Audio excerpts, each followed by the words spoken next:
Hi, I'm Peter Pomerantsev from the Transitions Forum at the Legatum Institute. Today I have a very special guest, Gary Rawnsley, Professor of Public Diplomacy at Aberystwyth University and the editor of a very useful tome on Chinese media, the Routledge Handbook of Chinese Media, which I highly recommend. We're going to be talking about China, propaganda, Chinese media, both internal and external. Gary, to begin with, for people who don't know, Chinese media inside the country, inside China, how controlled is it? Is it like the DDR in the 20th century, or is it more sophisticated? It's a very complex picture. People still have this opinion that the Chinese media are all centrally controlled. It hasn't been like that for decades. You've now got a much more commercial media that are driven by profit, by advertising, than in the past by entertainment programming. One of the most successful programs ever on Chinese television was called Supergirl, or to give it its full title, the Mongolian Cow Supergirl Yogurt program, which was a talent show, a bit like X Factor or Pop Idol or one of those, which was stopped because you had to phone your votes in, and the government started to get worried that if people start voting for their favourite acts, then maybe they'll want people to vote for other things as well. So that was curtailed. I never thought about Simon Cowell actually being sort of like an engine of democracy promotion. Well, there you go. There you go. Yeah. So I think that the picture of Chinese media is much more diverse now, with a huge range of different kinds of programming. And one could be very cynical about this and say that they do privilege entertainment shows in order to be like a pressure valve to make sure that people aren't talking about politics or seeing as much politics in the news as perhaps they would want to. And what about social media? Is it? Obviously, I think most people know that Facebook and Google are kind of banned in China. But how does the system really work? Well, yes, absolutely right. A lot of these Western providers have been banned in China, though that doesn't stop many of the tech-savvy younger generations getting around the restrictions, and they will still be able to access Facebook and Twitter on a regular basis. They know much more about this than I do. They know all the proxy servers and everything else, how to do it, the technical know-how. But the Chinese have been quite clever in this, because what they've done is they've created their own versions of many of these platforms. So you have a Chinese Twitter, you have a Chinese Facebook, you have Chinese microblogging sites. So that restricts the space that the Chinese can use, and it means that it's easily controllable.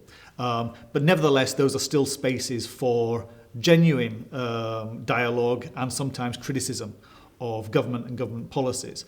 So it's not completely controlled, and these are used by, in a very creative way, by younger generations to try and challenge some of the more official narratives. But then how does the state react to that? Are they quite supple and clever in their reactions to these criticisms?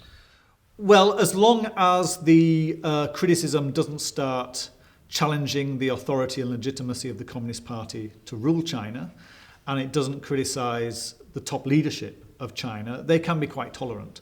They're quite tolerant of criticisms of lower officials across the country, and especially in dealing with issues such as corruption, which is the top of Xi Jinping's agenda at the moment.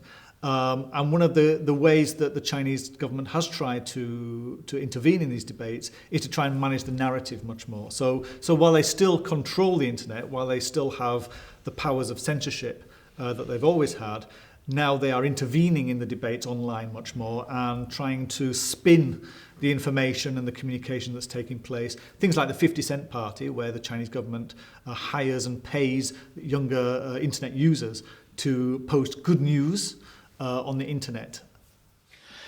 Very briefly, looking at the Chinese soft power, its external media operations. I think CCTV, the Chinese news network, is sort of available everywhere. I see the China Daily News all around London, and Africa as well is a huge sort of territory that the Chinese are playing on. Maybe focusing on one of those, maybe Africa, for example. What's the Chinese strategy, and is it working? Well, there's been a very big, what we can call a charm offensive in Africa, and it does show that the Chinese have broadened out the idea of soft power.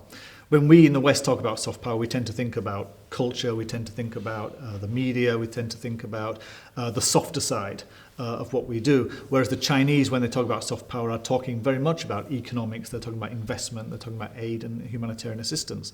And so that Chinese push into Africa in terms of investment, in terms of building infrastructure, is considered to be a central part of China's soft power push on the continent. It has been successful to the extent that we have seen, the growth of Chinese investment, the growth of Chinese-built infrastructure in the subcontinent of Africa, and a lot of elites are very pleased with this. And what you find when you talk to African elites is that they say we're getting much more respect from the Chinese than we ever did from the Britain or the US.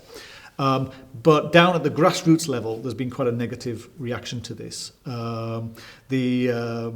There is anecdotal evidence coming out all the time that the Africans, they're not being employed by the Chinese to build the infrastructure. They haven't got the jobs that they were promised.